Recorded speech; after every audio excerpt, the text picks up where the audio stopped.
Hi there, my name is Darragh Burke and it's Sunday the 15th of October and that means it's time for a brand new episode of The Big Bark.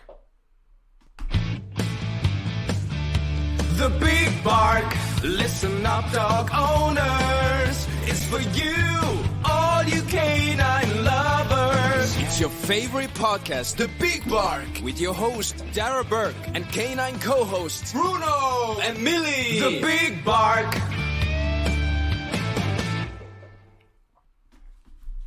Welcome back to another episode of The Big Bark, the show that is barking mad about your dog, where we discuss the hottest topics from the canine world, meet with canine professionals and chat to dog owners about the bonds that make a dog man's best friend. Joining me as always are my canine co-hosts Bruno and Millie. I'm joined virtually by Marcus from Next Life Urns, and we'll be joined a little later on by Dr. Tim Kirby from Petbond.ie to talk about the effects of losing a pet and what that can mean for our mental health and our well-being. We'll be doing our Q&A with questions as always sent in by our followers. Marcus will be telling us a bit about his solution from Next Life Urns, which is a fitting memorial for your pet.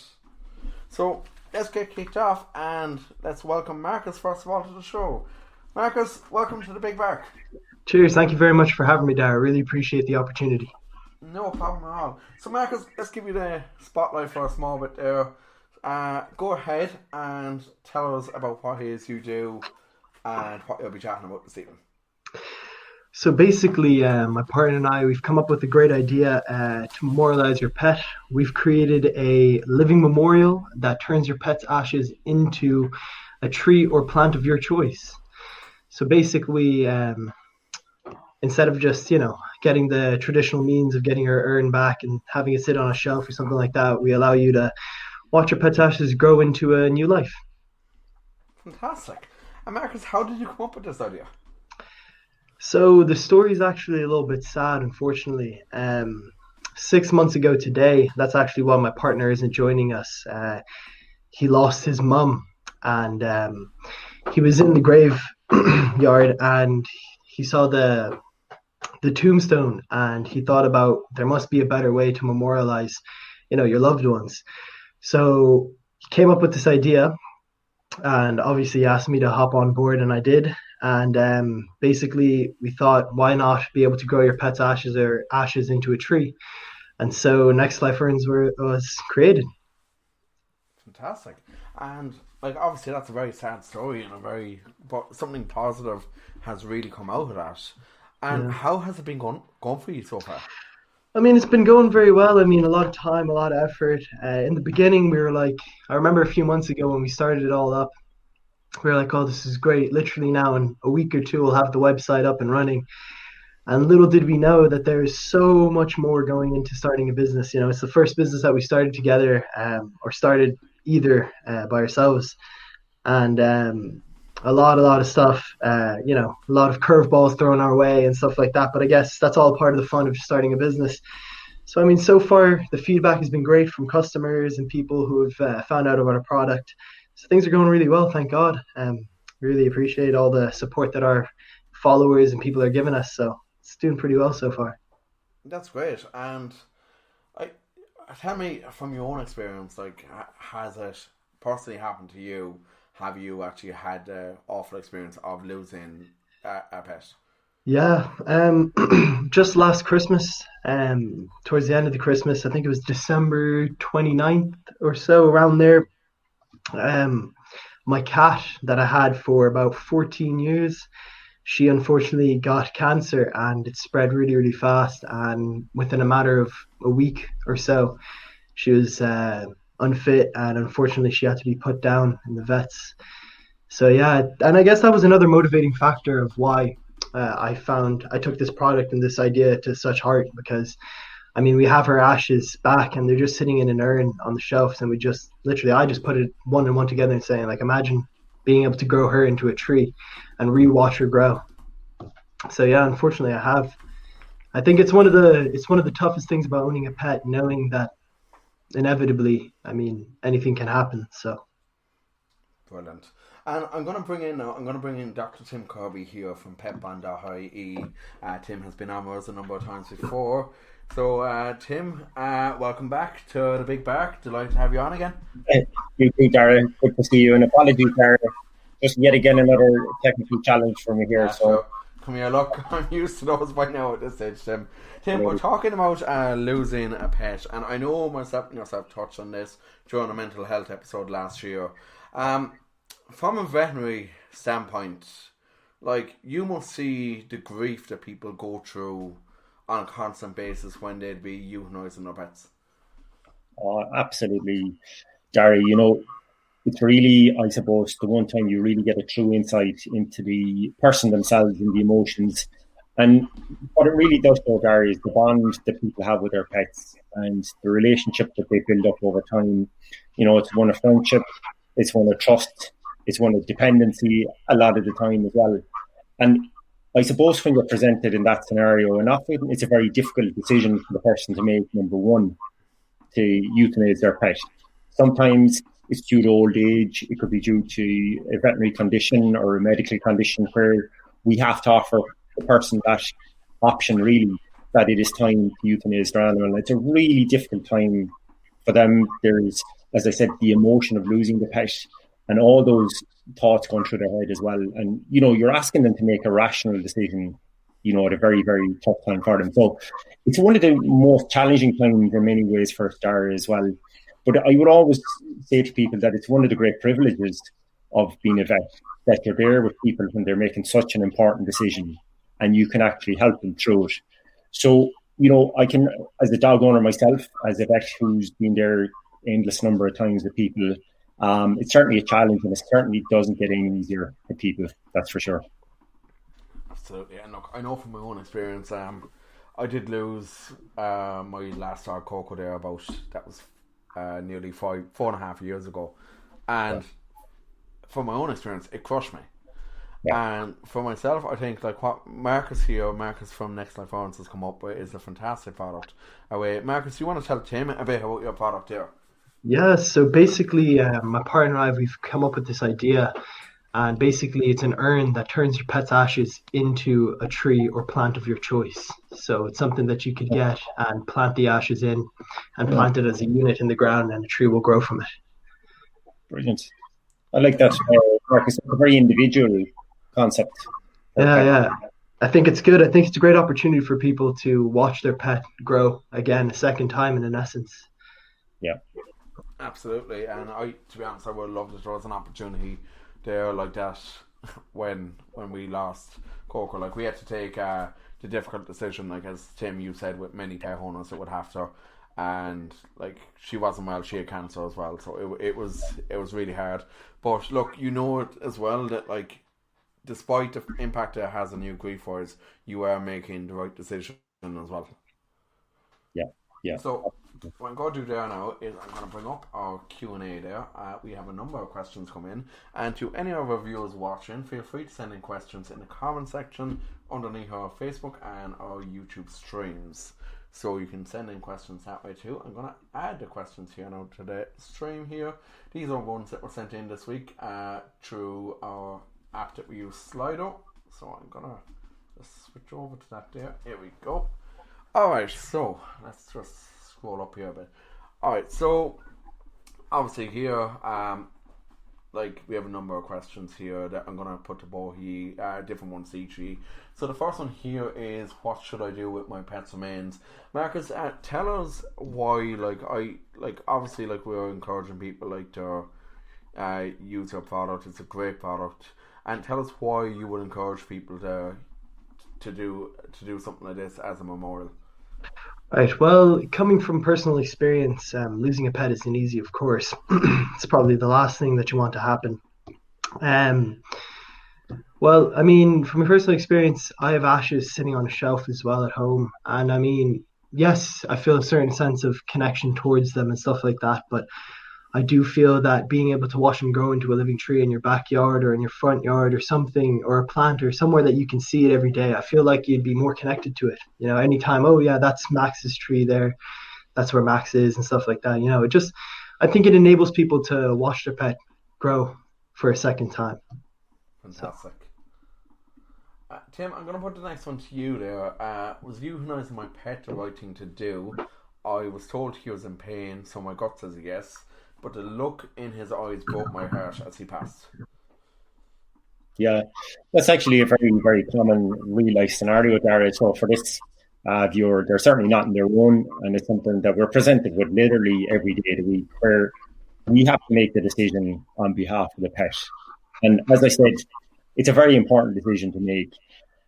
And what we do is we use all the information, we use the best science, we use the best techniques available to give us that informed decision. And again, we have, I suppose, that unique opportunity on behalf of pets to make that decision for them on humane and welfare grounds. Whereas for humans, we don't, essentially, in the greater picture in life. So even though it is very difficult for people to do it, we have to be cognizant of the fact that if dogs are in pain and there isn't an opportunity to recover, then in the best interests of that animal, that is the correct decision, provided you have no other options of treatment and the dog's quality of life is being detrimentally affected. So as tough as it is at times, it is the right decision, and people need to trust that all the information is being used in the right way to the benefit of the pet for such an important decision. So for this person,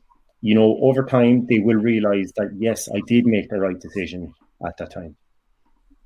Very good, Tim. That's great information there. So the next one that I have here is, this is one here. Does the sadness ever leave you?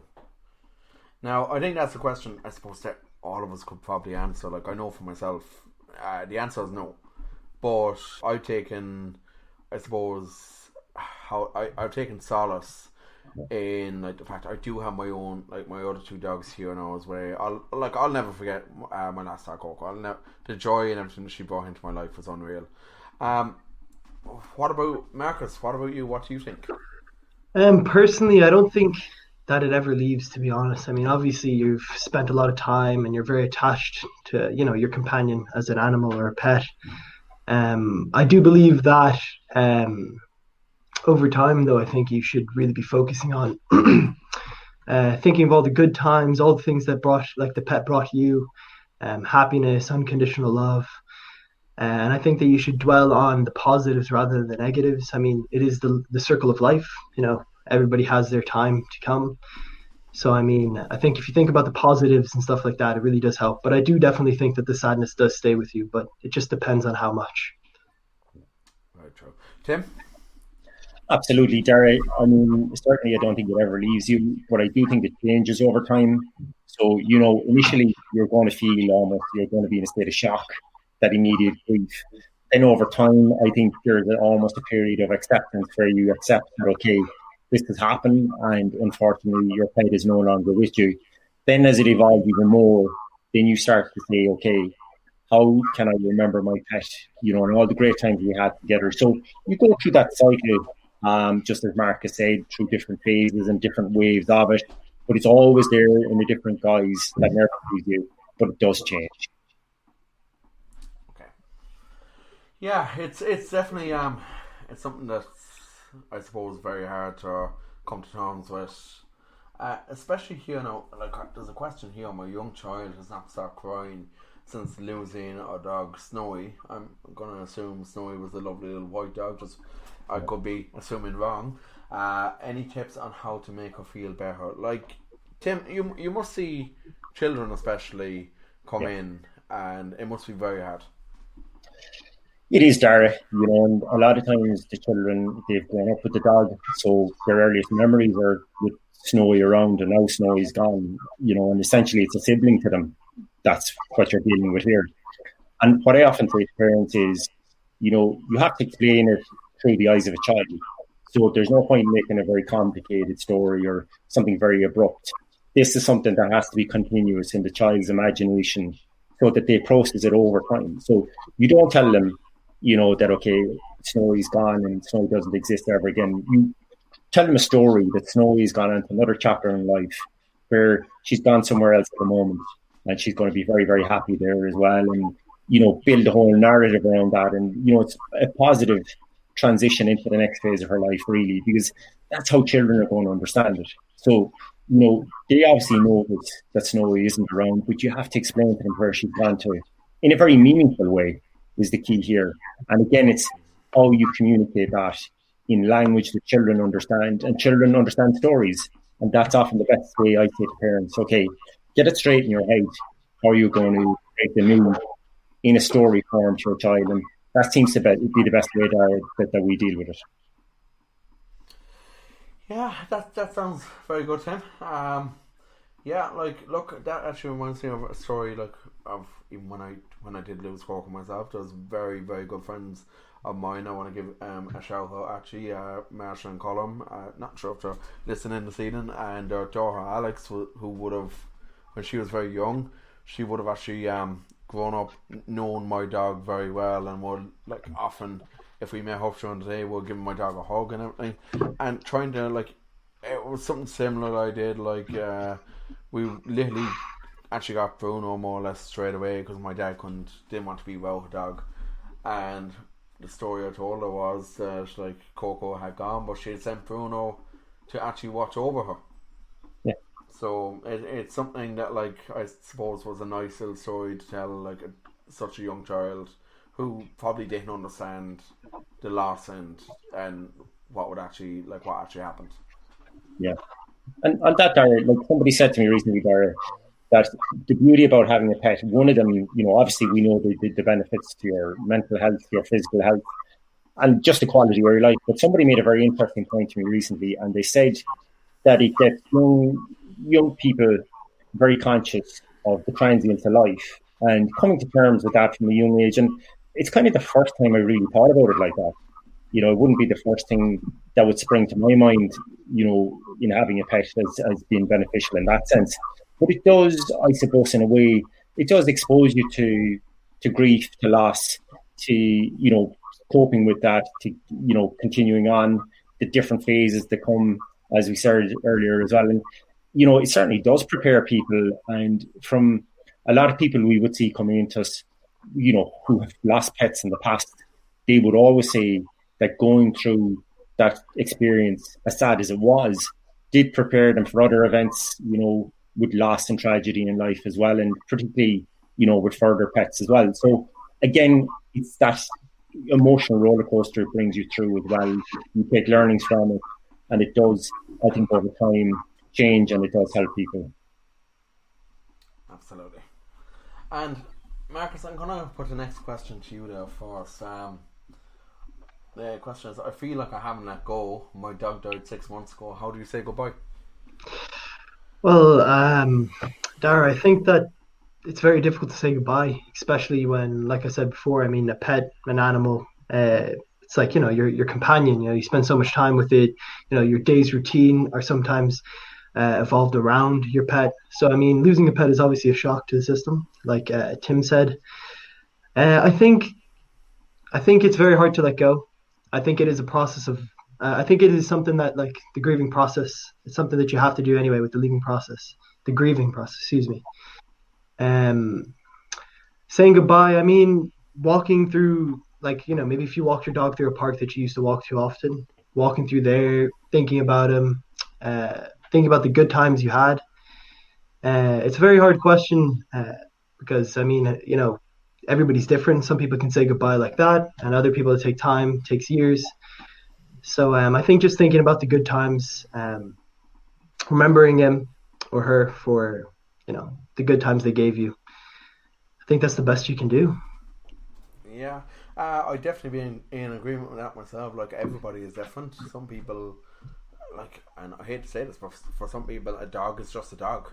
It's just literally a case of that's it. But for others, then, a lot of, say, dog people I know, their dog is like their child. Tim, what would be your thoughts? Certainly, Dara. What I like personally is, I always like having some memories dotted around the place, because I'm never going to forget my dog when it has died. And I never have. So I'd always even put a little thing in a clearing, or we'd have something around. And certainly with ashes as well, I love the idea of having an urn with the ashes in it. And a friend told me recently, when they moved to the US, their dog had died 4 years previously, and they sent a picture of their new house. They were in Arizona, and right up in the mantelpiece there was a little urn, and I said, I could see it on the Zoom call, and I said, what's that? And they brought me through the whole storyline, and they said, isn't that the beauty, that the little puppy unfortunately died at quite a young age, is still with us. So that was nice, and they never really just said, okay, well, we'll draw a line and we forget about our puppy. They went through the different stages of grief, but the puppy was always with them, and it was a very visual thing for those people as well. I'd be the same type of person that would say, okay, that even 6 months on, even sooner, I'd start putting little memories around the place, little visuals as well. And, you don't have to draw a line and say, okay, this is it. We have to forget about our dog and move on. You can just go in waves with it and whatever's comfortable for you, because it's a very personal bond with your pet. It's, as you said, it's different for everyone. So again, there's no hard and fast rule, but that's how I would certainly see it, as a kind of a transitional process over time. Very good, Tim. And the final question here: how long, Tim? I suppose this is another very difficult question. But I'm going to put it to each of you. How long should you wait to get another dog? Tim, I'm going to come to you on that one first. Yeah, Dara, and it's something that we get asked quite a lot as well. And what I always would say is that, when you lose a pet, your initial reaction is grief. So sometimes people actually go into shock. And I suppose to such an extent that you might have seen recently that there was a call for people to be, offered at least 1 day of leave from work by, law, essentially, after their pet has died, such as the grief that people do experience. So considering that, you've got to acknowledge that you're going to go into a period of shock, extreme grief over time as well. So therefore, you don't want to make any immediate decision. So I would always say, give it at least weeks, even months, is what I would generally advise people, until you're very acceptance. So you've gone from that immediate shock and grief into the acceptance period, as I said previously. And that usually takes months for people. And then you can rationally sit down and say, okay, I'm accepting that my previous dog has passed on to another life. Now, do I actually want to get another dog? Not as a replacement or a surrogate, because it's going to be a different character. It'll be a different individual entirely. But I do actually want another dog. And if you are thinking rationally like that, and that's what you do want, absolutely, you go ahead and you safely source another pet. And if you don't want one, that's absolutely fine as well. You've done what you think was best, and you just can't accept to have another pet in your life. But a couple of months there is what I would certainly advise people. Marcus?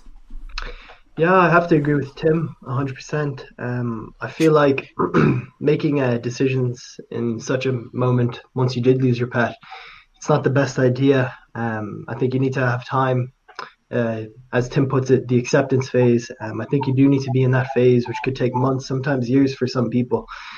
So I definitely think that it definitely needs to be a while. I think you need to give it some thought, because obviously no two dogs are the same. So, you might be hoping to get a new dog that will replace your old, but that's not how it works. So, yeah. Yeah, and you know what? Just to weigh in on that myself, I've been in agreement with both of you. In our case, when after Coco actually passed away, my dad, as I said, Dad used to take her for walks and everything, and used to just love the companionship during the day with her.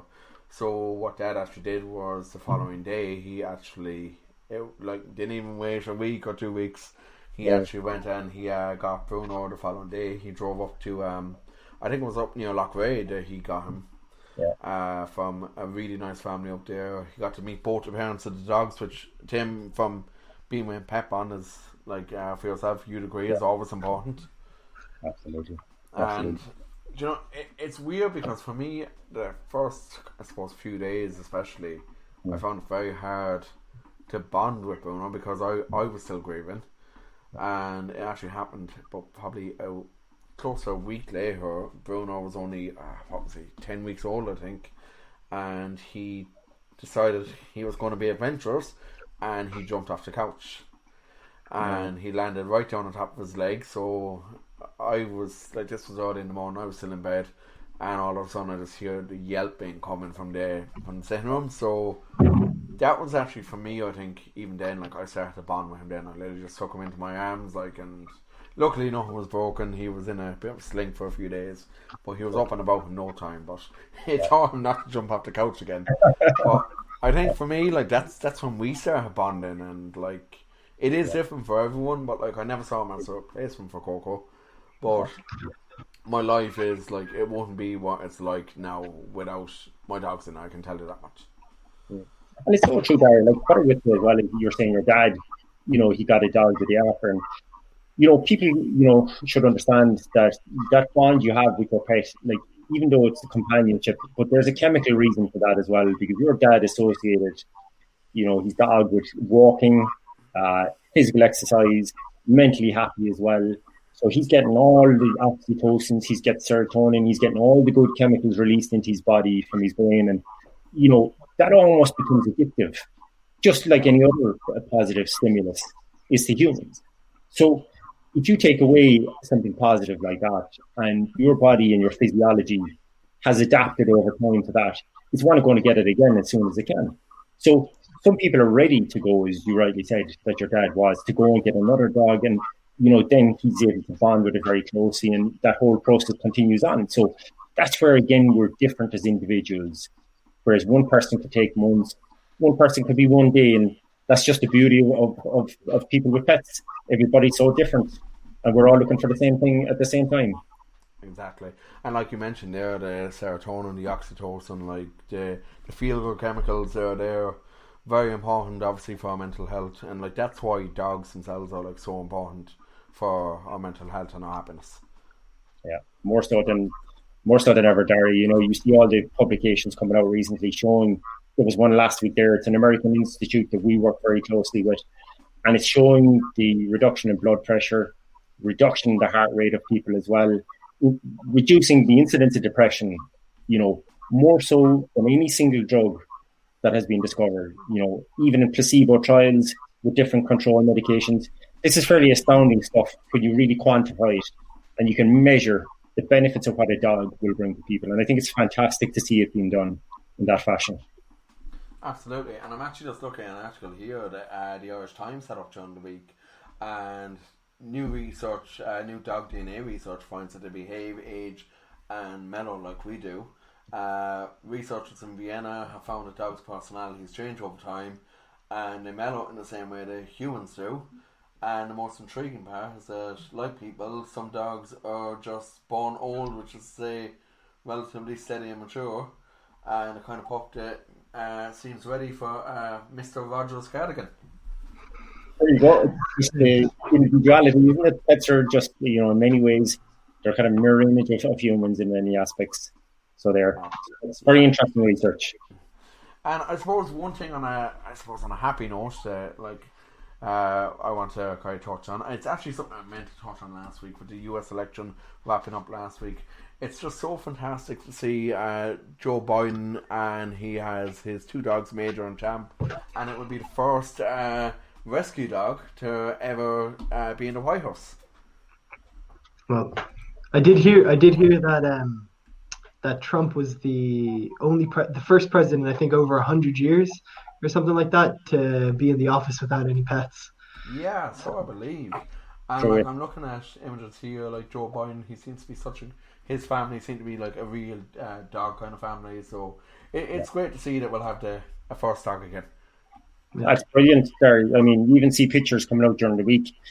It's just, again, it's going to build that connection and build the bond between pets and humans and the normality around it. And, again, I suppose it's creating that kind of symbiotic, peaceful relationship that pets bring to people. And it's just going to bring down the temperature, right across different sectors of society straight away. That's what pets do. They don't discriminate against people, religions, races, creeds, anything. They're there for everybody. And that's the beauty about this, being present again. So I think it's very good to see. And certainly, as I said, if every president had a couple of dogs, I think we would be in a good place as societies. Yeah, and like you even look at our own president, look at Michael D, like, and how sad it was to see, like, when we talked about loss, to see the loss of Show there a few months back, and like a dog that like was everywhere, and a dog that constantly interrupted state functions and just ready for a belly rub. Just it shows you like at that high level, even like there are people too, and that they bond with like animals the same way everyone else does. They do, Darren. That's it. And that they connect people regardless of your status in society or who you are. At the end of the day, we're all just people, you know, regardless of what we think in our own heads or what we think other people think of us. And dogs bring you back down to reality very, very quickly, and that's the good thing. That's what certainly society needs more and more. They let you know who's boss anyway, I'll tell you that much. Okay, so I want to move on. We're nearly out of time for the show. Just to give a bit more details, I've spoken about this the last 2 weeks, and want to give a quick reminder again. All I Woof for Christmas is coming up on the 29th of November. It's a business showcase where we're featuring the top products from Irish pet business, all to raise funds for 4 amazing charities. We have live entertainment and a huge raffle. There'll be product demonstrations. We have a good few bands lined up for this as well, and I'm delighted to confirm. I confirmed this during the week on Instagram, but say it again. Our 4 charities are the Search and Rescue Dogs Association of Ireland, Limerick Animal Welfare in Kilfinnan in County Limerick, Modra in Galway, and you have Dogs Aid Animal Sanctuary in Dublin. So we are absolutely delighted to have those 4 charities on board. On the 13th of December, we have the big man in the red suit in the house, all the way from the North Pole himself. We have Santa Claus himself. He'll be reading out letters that have been sent in by owners on behalf of their dogs on the live show. We'll have another bit of live music, a few Christmas songs on air with some very talented musicians joining us virtually. And we'll have more prizes to be given away as well. So we've already seen a huge interest in the All I Woof for Christmas and in the Santa Claus show, that we're actually doing Santa Claus virtual visits on the 12th and 13th of December. Tickets for that are available for €8 for one dog or €12 for 2 or more dogs, and those are available as well as the raffle tickets for All I Woof for Christmas. Right now, head on over to christmas.thebigbark.ie, and then on the 20th of December we'll be wrapping things up with some Christmas entertainment, live music, and we'll be inviting back some of our guests as well from the season. Lads, would love to have you on. Thank you very much. And Tim, I believe you are on with us. I believe, is it the 6th of December we have you penciled in for? Yeah, looking forward to that, Darren. We will be talking all about why a dog is for life and not just for Christmas on that episode. So a lot of stuff to come in our festive season, and I think we'll leave it at that for today, guys. Look, thanks to everyone for listening and for tuning in. Marcus, thanks for joining me, and Dr. Tim Kirby of Petbond.ie, thank you again for joining me. And thanks to everyone who sent in their questions, and thanks to Marcus and Tim for doing the Q&A as well there. So join us next year, or next week rather, when we'll be chatting all about canine nutrition. We have a brand new guest. We have a guy called Ross. I don't have Ross's second name in front of me, but he makes pet treats and pet food, and he is a canine nutritionist himself. And we'll be taking questions on pet nutrition next week. So until then, make sure you subscribe to the podcast on iTunes or Spotify so you never miss an episode. We're on Patreon now, so if you enjoyed this episode, head on over and support us by becoming a patron of the show. 20% of your Patreon donation will go to our animal welfare fund to be distributed across animal welfare charities across Ireland. Check us out on our social media channels. You'll find us on Instagram, Facebook and Twitter, and you'll find all the links in our bio on our might need to give you the links to find it. You'll find them all on thebigbark.ie anyway. Well, from all of us here, have a safe and a barking mad week, and we will chat to you all next episode. Thanks, guys. The Big Bark, listen up, dog owners. It's for you, all you canine lovers. It's It's your favorite podcast, The Big Bark, with your host, Dara Burke, and canine co-hosts, Bruno and Millie. The Big Bark.